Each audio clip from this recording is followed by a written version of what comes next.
বিধানসভা ভোট আসছে, আর ভোট মানেই শুধু রাজনৈতিক লড়াই নয়। ভোট মানে আমাদের অধিকার, আমাদের বিবেক, আমাদের ভবিষ্যৎ। আমরা সবাই আলাদা। কারো পছন্দ তৃণমূল, কারো বিজেপি, কারো সিপিএম, কারো কংগ্রেস বা আরো অন্যান্য কোনো দল। কেউ এই নেতাকে বিশ্বাস করে তো কেউ অন্য কোনো নেতাকে। হতেই পারে, এটাই তো গণতন্ত্রের সৌন্দর্য। কিন্তু প্রশ্ন হলো, এই ভিন্ন মতের জন্য কি আমরা একে অপরের শত্রু হয়ে যাব? আমরা মারপিট করব? একটা ভোটের জন্য কি আমরা আমাদের সুন্দর সম্পর্ক, বন্ধুত্ব, মানবতা সব ভুলে যাব? না, কখনো না। বন্ধু, মনে রাখবেন, ভোট একদিনের, কিন্তু সম্পর্ক সারা জীবনের। রাজনীতি একটা অংশ, কিন্তু মানুষ হওয়া আমাদের পরিচয়।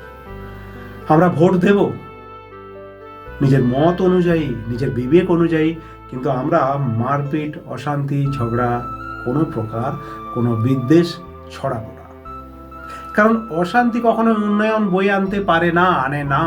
অশান্তি শুধু ভাঙে সমাজকে, সম্পর্ককে, ভবিষ্যৎকে।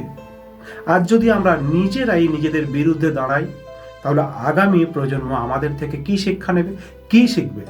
ওরা কি শিখবে? ভোট মানেই হিংসা না, ওদের শেখাতে হবে ভোট মানেই সচেতনতা, দায়িত্ব আর সম্মান। বন্ধু, একটা সত্যি কথা বলি, যে নেতাই জিতুক, শেষে আমরা সবাই এই একই সমাজে থাকব, একই রাস্তায় হাঁটব, একই বাজারে বাজার করব, একই সমস্যার মুখোমুখি হব। তাহলে কেন আজ আমরা নিজেদের মধ্যে বিভাজন তৈরি করব? আমাদের শক্তি আমাদের ঐক্যে, আমাদের শক্তি আমাদের শান্তিতে।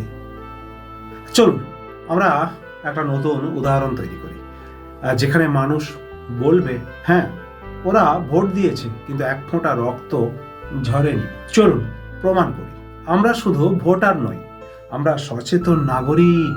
বন্ধু, আপনার ভোট আপনার অধিকার, কিন্তু আপনার আচরণ আপনার চরিত্র। তাই বলছি, ভোট দিন, কিন্তু ভালোবাসা হারাবেন না। মত দিন, কিন্তু মানবতা ভুলবেন না। শেষে শুধু একটা কথাই বলবো,